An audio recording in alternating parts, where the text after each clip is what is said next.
Hi, and welcome back to Focal Point AFR Talk. Rob, let's grab clip number 8, the Susan Rice clip, to start this segment. As you are aware, we have covered this repeatedly. When the Benghazi attack went down, we have now discovered through testimony and through unclassified documents or declassified documents, that our administration, the Secretary of State, the Department of Defense, knew within minutes that the attack that was launched on our compound in Benghazi was a terrorist attack. And everybody in the administration, the DOD, knew within 24 hours that this thing had nothing to do with the movie.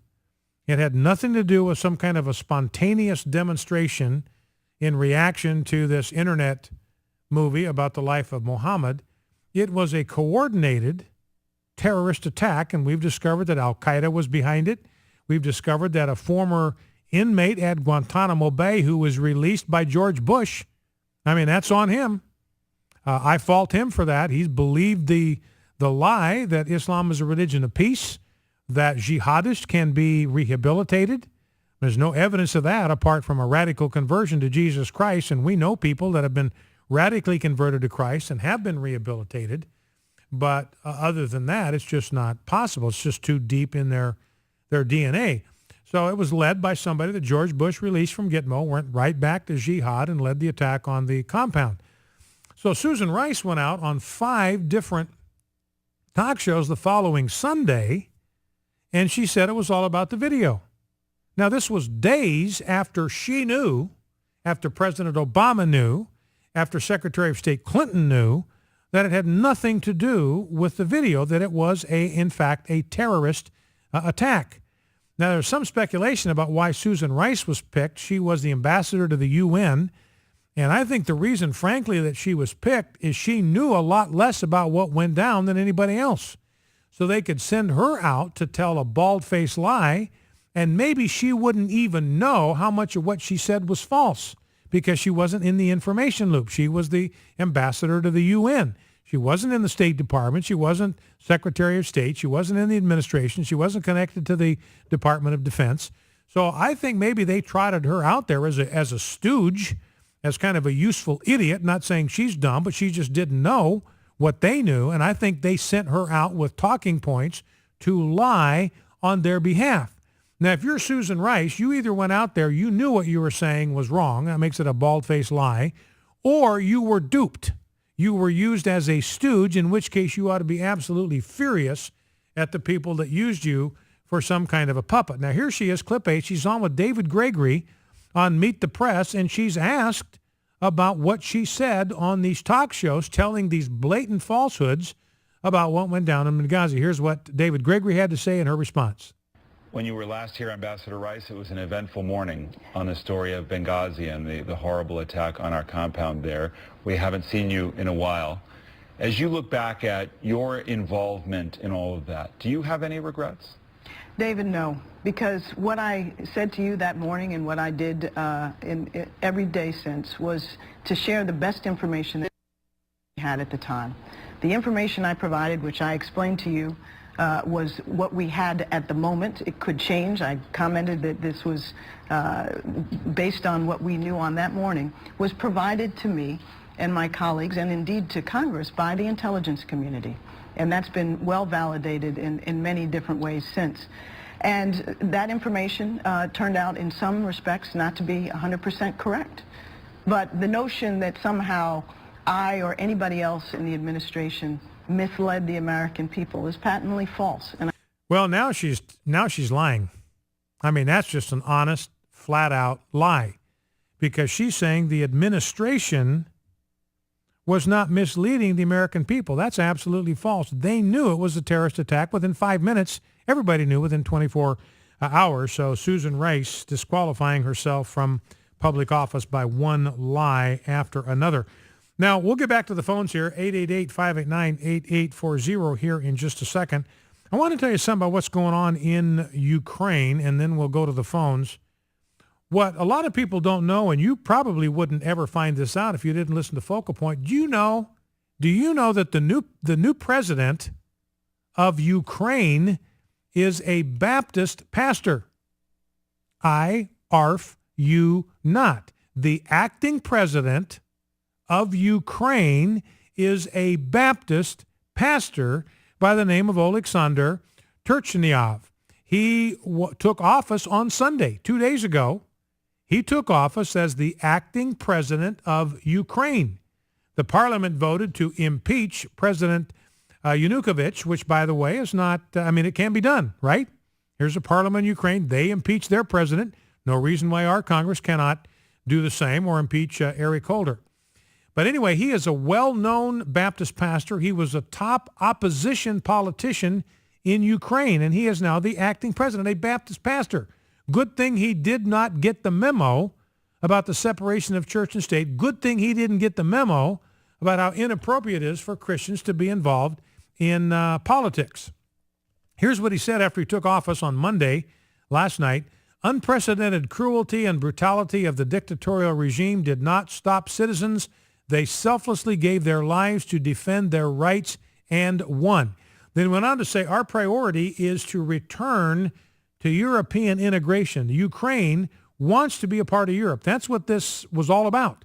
The eastern part of the country, mostly Russian, they want to go back to the Russian Federation. Those in the west of Ukraine, they want to become, they want to become a part of the European community. So the new president, this Baptist pastor, says, we want relations with the Russian Federation, but we want to become a part of Europe. Now, he was elected to the parliament in 1998, so he's been there for, 16 years. The choice of a Baptist pastor as acting president in Ukraine, which has had an Orthodox majority population for centuries, does not come as a huge surprise to Sergei Rakuba, head of the U.S.-based Russian ministries. For years, he has been in contact with this pastor. He said this, he is well known in political circles as a principled, honest leader. He is well known as a preacher who, despite his political opposition work, preaches on a regular basis at one of the Baptist churches in Kiev. So there you have it. There you have it. A Baptist pastor. Who would have thought? A Baptist pastor, now the acting president of Ukraine. Angelo Codavia, and after this we'll go right to the phones. Angelo Codavia talking about the fact that the Ukrainian people right now are on the cusp of independence. He said what Russia did is they deliberately ceded the eastern half of Ukraine with Russians. The western half is Ukrainians. The eastern half, closest to Russia, they are Russians, and that was for the purpose of trying to preserve the borders.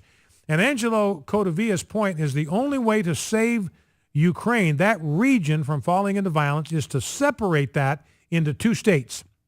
Western half belonging to Europe, independent, the eastern half going back under the umbrella of Russia. Otherwise, you're going to have chaos and violence in Ukraine. All right, well, let's go to the phones.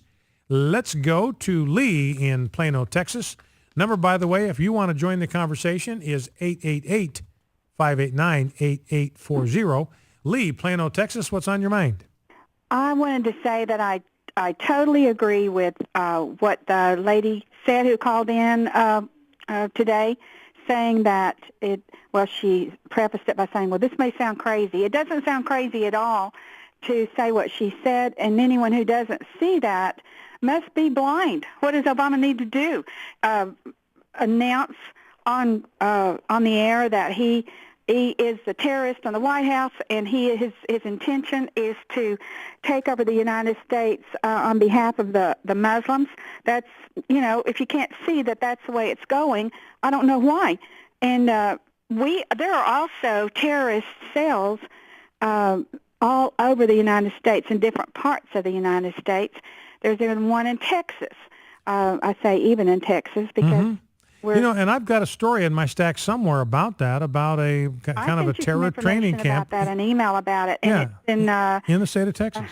I think it's Sweeney. I can't remember exactly what. Now, can you give us any details about that? I don't have that story in front of me. Well, it's in a remote area, a rural area where they built a compound, and they have guards that keep people out.